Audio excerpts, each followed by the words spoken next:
শুধু বিদ্যুৎ নয়, চীনে বেড়েছে পরিবেশ বান্ধব আরও কিছু বিকল্প জ্বালানির গাড়ি। আর এ তালিকায় এগিয়ে আছে এমন উন্নত প্রযুক্তির গাড়ি যা চলছে হাইড্রোজেন ফুয়েল সেলে।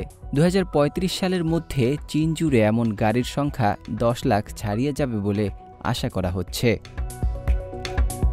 হাইড্রোজেন চালিত গাড়ির সংখ্যার সঙ্গে বাড়ছে হাইড্রোজেন গ্যাস এবং এর ফুয়েলিং স্টেশনের চাহিদা।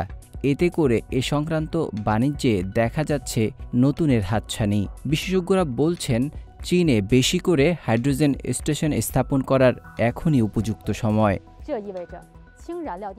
হাইড্রোজেন ফুয়েল সেল চালিত গাড়ির এই বৃদ্ধি দেখে বোঝা যায় চীনে এ সংক্রান্ত শিল্প একটি মাইল ফলক ছুঁয়েছে। পরিবেশ বান্ধব যাতায়াত ও কম কার্বন পরিবহন ব্যবস্থা গড়ে তোলার ক্ষেত্রে এটি একটি সহায়ক মডেল হবে। চীন গত কয়েক বছরে হাইড্রোজেন ফুয়েল সেল গাড়ির বাণিজ্যিক ব্যবহার সম্প্রসারণে দৃঢ় পদক্ষেপ নিয়েছে।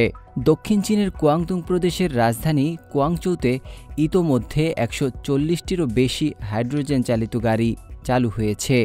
সাংহাইতে 2022 সাল থেকেই বড় আকারের হাইড্রোজেন ফুয়েল সেল গাড়ির পরীক্ষামূলক ব্যবহার চালিয়ে আসছে চীনের শীর্ষ গাড়ি নির্মাতা এসএআইসি মোটর। উত্তর চীনেও চলছে একই ধরনের কর্মসূচি।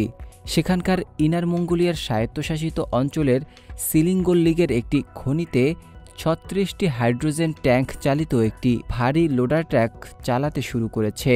হাইড্রোজেন ও বিদ্যুতে চালিত যানটি বছরে প্রায় 1000 টন কার্বন নিঃসরণ কমাবে বলে জানানো হয়েছে। নাজমুল হক রাইয়ান, সিএমজি বাংলা।